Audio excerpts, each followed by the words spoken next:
ஆனா அதுக்குள்ள இருக்கக்கூடிய முக்கியமான ஆளுங்கிறது அண்ணிதான். பெர்ஃபார்மன்ஸ் பண்ண வர்றா பல்லு பல்லு கட்சிகளை அவர்களுடைய அன்னிகளின் கண்வெளியே பார்க்கக்கூடியதுதான் இன்றைக்கான.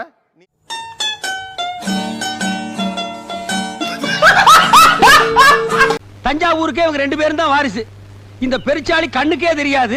இது கூடிய மர்ம பெட்டி. அதுக்கு என்னங்கிறப்ப அட கொஞ்சம் சும்மா இருயா மனப்பாடம். என் தங்கச்சிக்கு அதை பிடிக்கும், என் தங்கச்சிக்கு இதை.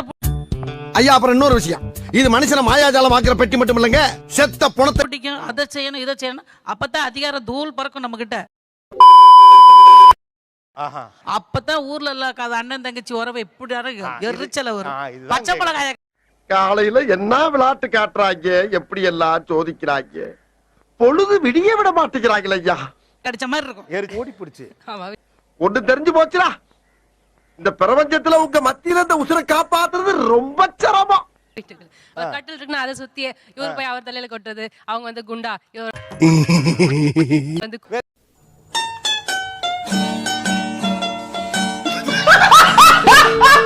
நைட் ஆயிருதுன்னு சொல்லு. பத்திரமா போமா, ஏன்னா இப்பதான் அவங்க சின்ன பொண்ணு மாதிரி அவங்க அப்பதான் பத்திரமா போயிட்டு வீடு போய் சேர்ந்தவன போன் பண்ணிடுமா. அதே இது நம்ம போவோம், வந்து ஏறி வந்துரு. ரைட்டு நீ வந்துரு, உனக்கு தான் தெரியுமா எல்லாம் வந்துரு. என் தங்கச்சிக்கு ஒன்றும் தெரியாதா? ரொம்ப ஓவர் தானே சார்? ஓவர் தான். ஓவர் தானே சார்? எல்லாம் பார்த்துப்பா, ரொம்ப நன்றி. எங்களுக்கு கல்யாணம் ஆகி 10 வருஷம் ஆகுது சார். ஆனா டெய்லியும் என்ன பேர் சொல்லி கூப்பிடும்போது ஒரு தடவை அவங்க தங்கச்சி பேரை சொல்லி கூப்பிட்டு சார். அப்புறம் ஒரு முக்கியமான விஷயம், உங்ககிட்ட இருக்க காசு பணத்தை போல மொத்தமா அள்ளி கொடுத்து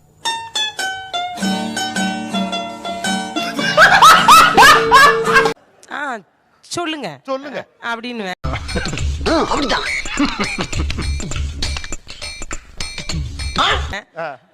அவங்க வந்து அவங்க கூப்பிட்டதே அவங்களுக்கு தெரியாது முதல்ல. அவங்க அப்படி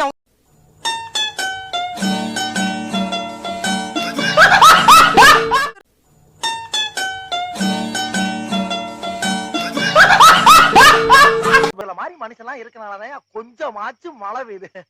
என்ன மனுஷன் விட முடியும் இல்ல இருந்தாலும் என் தங்கச்சி இந்த இப்ப வந்துட்டானா இப்ப இன்னொரு 3 நாள்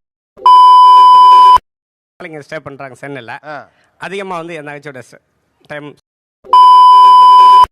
சொல்லுவேன். எனக்கு இந்த வியாபாரம் தான் பண்றேன், இந்த கடை மட்டும் வந்துடுவேன். எங்கனாச்சும் நாளைக்கு வெளியே